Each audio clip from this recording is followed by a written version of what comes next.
U ovom videu pogledat ćemo kako Jugoslovenska narodna armija JNA igrala ključnu ulogu u urušavanju jugoslovenske privrede, koliko je zapravo koštala vojska u zemlji koja se sve teže borila za svoj ekonomski opstanak i kako je želja da budemo i vojna sila i lider pokreta nesvrstanih istovremeno postala preskupa iluzija. Da bismo razumjeli cijelu priču, moramo se vratiti nekoliko decenija unazad, pravo u vrijeme hladnog rata. Hladnoratovska paranoja i trka u naoružanju. Od kasnih 1940-ih pa sve do 1980-ih svijet je bio podijeljen između dva vojna bloka, NATO i Varšavskog pakta. Jugoslavija, iako članica pokreta nesvrstanih, nije bila neutralna kada je u pitanju vojna priprema. Vojska se smatrala stubom očuvanja državnog suvereniteta, a strah od moguće sovjetske invazije, naročito nakon razlaska sa Infobirom 1948. godine, natjerao jugoslovensko rukovodstvo da stavi ogroman fokus na razvoj domaće vojne industrije. Koliko nas je koštala JNA? Tokom 1960-ih Jugoslavija je izdvajala oko 5 do 6% bruto društvenog proizvoda za potrebe JNA. To je već tada bio izuzetno visok procenat, u rangu vojnih budžeta velikih svjetskih sila. U 1970. godinama ta brojka se dodatno povećala, u prosjeku na 7 do 8% BDP-a, iako je u javnosti djelovalo da se ulaže u privredni rast i životni standard. Ipak, već tada je bilo jasno da su vojne investicije postajale nesrazmjerno velike u odnosu na potrebe civilnog stanovništva. A u 1980. kada je privreda već počela urušavati, vojni budžet je dostizao i do 10% BDP-a, dok je ukupna državna potrošnja na vojsku, uključujući industriju, logistiku, stanogradnju za oficire i druge vojne troškove, prelazila 20% ukupnog budžeta. U apsolutnim brojkama, vojni budžet je sredinom 1980-ih iznosio preko 3 milijarde američkih dolara godišnje, u zemlji koja je u isto vrijeme otplaćivala milijarde dolara stranih dugova i suočavala se sa nestašicama hrane, goriva i osnovnih životnih potrepština. Za poređenje, u isto vrijeme Italija je trošila oko 2,5% BDP-a na vojsku, Francuska između 3 i 4%, Sjedinjene Američke Države i to kao globalna supersila oko 5 do 6%. Jugoslavija je po vojnim izdacima u odnosu na BDP bila među vodećima u Europi, gotovo na nivou Sovjetskog saveza, ali bez iste ekonomske osnove. Ogromna vojna industrija. Ponos ili teret. Jugoslavija je izgradila složen, razgranat i na prvi pogled impresivan vojno-industrijski sistem. U gotovo svakom većem gradu federacije nalazile su se fabrike koje su radile za potrebe JNA, bilo da je riječ o oružju, vozilima, opremi ili uniformama. Iako je formalno bila nesvrstana, država je živjela u stanju vojne pripravnosti i u skladu s tim je ulagano ogromno u industriju naoružanja. U Kragujevcu je Zastava oružje proizvodila pištolje, puške, mitraljeze, od ličnog naoružanja do snajperskih sistema. U Mostaru je preduzeće Soko razvijalo domaće borbene avione. Galeb, Jastreb, a kasnije i Orao u saradnji sa Rumunijom. FAP u Priboju i TAM u Mariboru proizvodili su kamione, transportna i specijalna vojna vozila, kičmu logistike JNA. U Bosni su Pretis kod Sarajeva i Unis u Vogošći proizvodili granate, rakete i artiljerijsku municiju.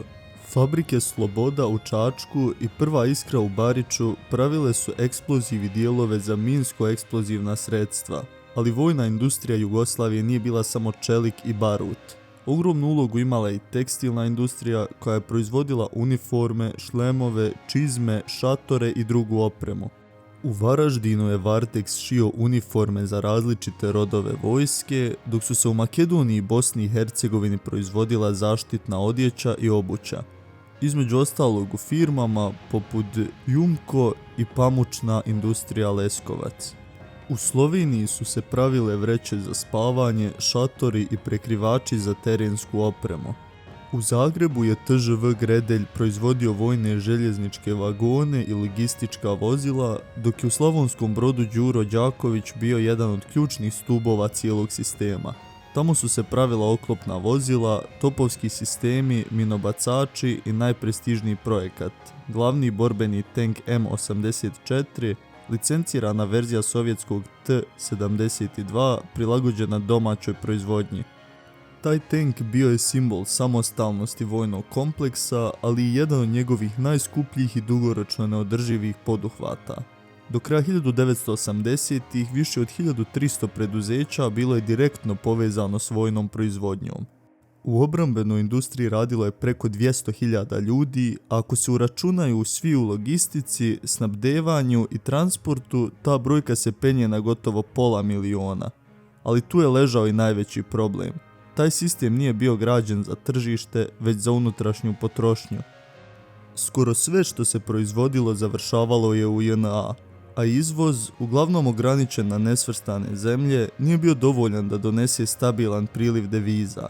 Upravo to, odsustvo tržišne logike, učinilo je ovu industriju ekonomskim teretom.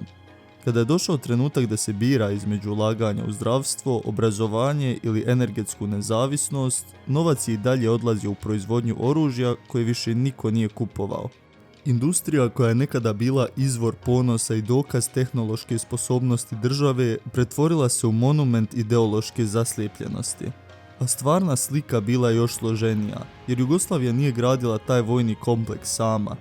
Strane investicije su bile tihi i često zaboravljeni motor jugoslovenske vojne industrije. Kada govorimo o vojnoj industriji Jugoslavije, često zamišljamo sistem koji se razvijao samostalno, isključivo domaćim znanjem, radnom snagom i kapitalom. Međutim, ta slika nije sasvim tačna. Iako se država ideološki predstavljala kao nezavisna i nesvrstana, u pozadini mnogih vojnih projekata stajala je i strana pomoć. Ne uvijek direktna, ali svakako dobrodošla. Naročito u periodima kada se domaća ekonomija već počela lomiti pod teretom dugova, inflacije i neuspješnih investicija. Nakon raskida sa Staljinom 1948. godine, Jugoslavija je postala svojevrsna geopolitička izuzetnost.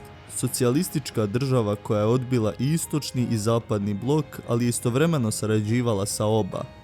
Upravo zbog te uloge takozvanog tampona između NATO-a i Varšavskog pakta, neke zapadne sile, prije svega Sjedinjene Američke Države, u Jugoslaviji su vidjele strateški interes i podržale ga financijski.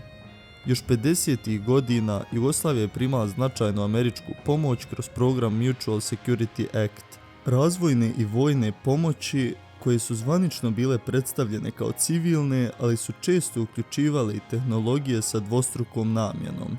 Tako je dio opreme uvezen za potrebe industrijskog razvoja kasnije korišćen i u vojne svrhe, za mašine, metalurgiju, pa čak i za transportna sredstva. U narednim decenijama ključnu ulogu preuzimaju Međunarodni monetarni fond i Svjetska banka. Zvanično, krediti su bili namijenjeni stabilizaciji ekonomije, razvoju infrastrukture i modernizaciji proizvodnje.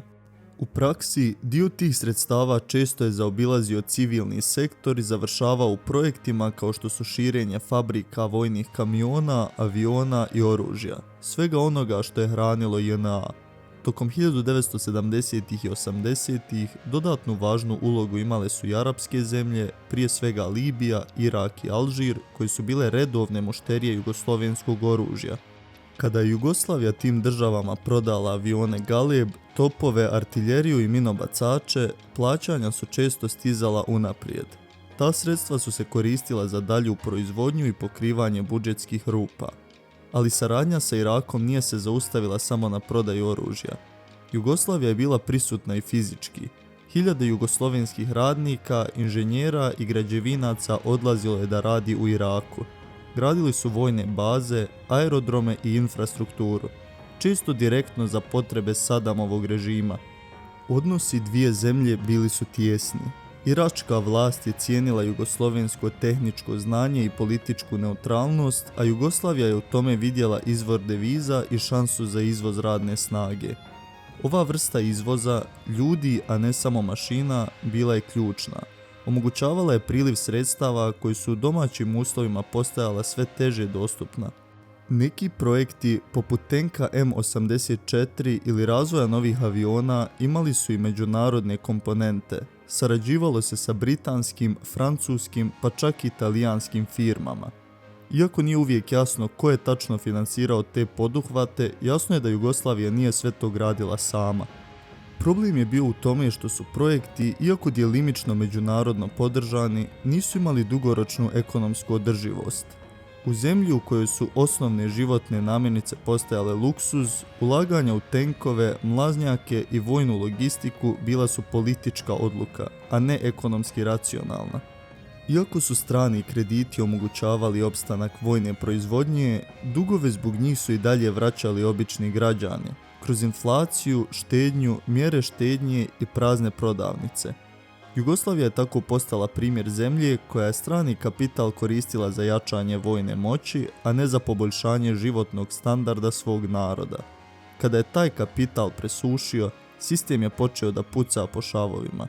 Život iznad mogućnosti, u vojnim čizmama. Nakon što Jugoslavija postala jedan od lidera pokreta nesvrstanih, Tito je želio da zemlja bude i globalni politički faktor, a to nije bilo moguće bez moćne armije. Ulagalo se u razvoj raketnih sistema, modernizaciju mornarice, pa čak i u ambiciozne planove za nuklearno naoružanje. Prema nekim procjenama, Jugoslavija je 1980. godine imala preko 650.000 ljudi pod oružjem, uključujući rezerviste, što je činilo jednom od najvećih armija u Europi u odnosu na broj stanovnika. Ali takva vojska zahtijevala je ogroman logistički aparat. Gorivo, uniforme, hranu, plate, stanove za oficire, medicinsku podršku i neprekidnu opskrbu. Sve to u vrijeme kada su bolnice ostajale bez zavoja, a police u prodavnicama bez ulja i kafe. 1000 tona betona, milioni za dan koji nikada nije došao. Dok su građani čekali u redovima za kafu i benzin, pod zemljom se odvijao sasvim drugačiji svijet.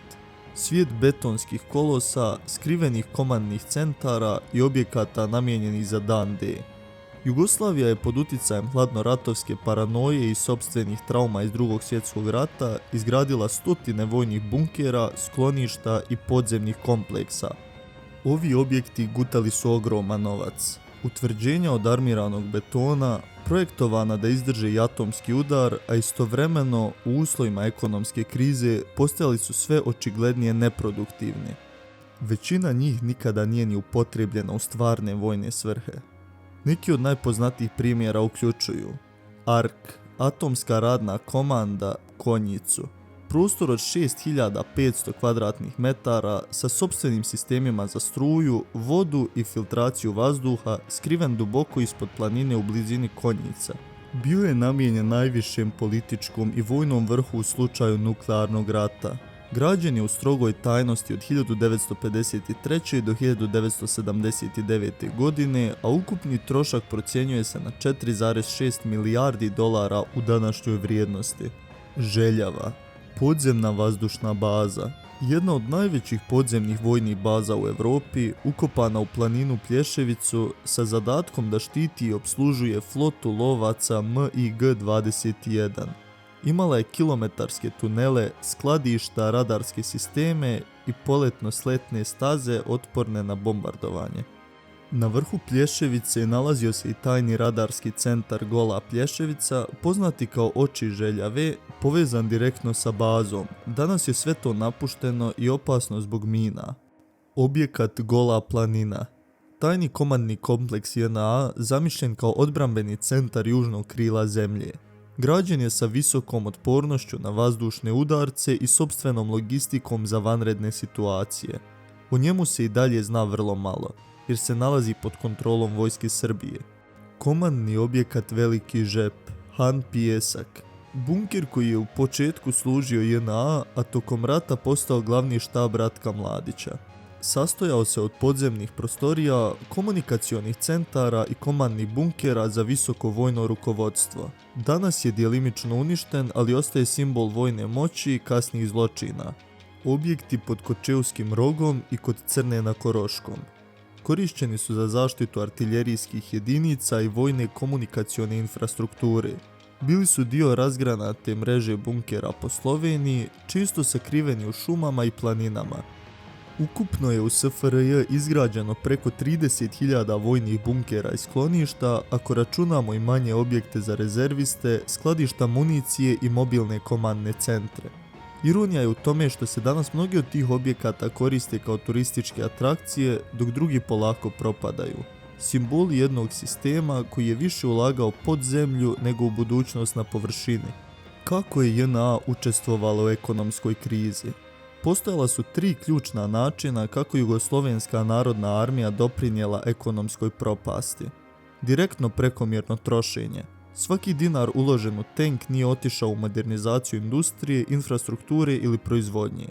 Zaduživanje radi vojne samodovoljnosti. Veliki dio stranih kredita iz 1970-ih trošen je na nabavku opreme, sirovina i tehnologije za vojnu industriju. Nemogućnost preusmjeravanja. Čak i kada je postalo jasno da privreda tone, politički vrh nije imao snage ili volje da smanji vojnu potrošnju. Da li je to moglo da se izbjegne? Možda. Umjesto da se grade hiljade bunkera, skladišta i raketnih položaja, Jugoslavija je mogla uložiti taj novac u energetsku samodovoljnost, informatičku tehnologiju, poljoprivredu ili obrazovanje. Ali vojna industrija je imala jednu specifičnu osobinu. Zapošljavala je mase ljudi i održavala iluziju moći i stabilnosti. Ta iluzija, međutim, plaćena je veoma skupo. Do kraja 1980-ih ekonomija je bila na koljenima. Inflacija, nestašice i dugovi su gutali svakodnevni život, a JNA je i dalje tražila svoj procenat iz budžeta, kao da se ništa nije dogodilo. Simptom sistema bez kočnica. JNA nije bila uzrok svih problema u Jugoslaviji, ali je bila simptom države koja nije znala kada treba da povuče ručnu. Vojska je ostala simbol nezavisnosti i snage, ali betonski kamen oko vrata već posrnule ekonomije. A kada više nije bilo vazduha za disanje, uslijedio je raspad. Nadamo se da vam je video bio koristan. Ako vam se dopao, lajkujte i ostavite komentar. A za još sličnog sadržaja, pretplatite se na kanal da ne biste propustili naredne epizode o ulozi vojske u raspadu Jugoslavije. Vaš Jugonostalgik.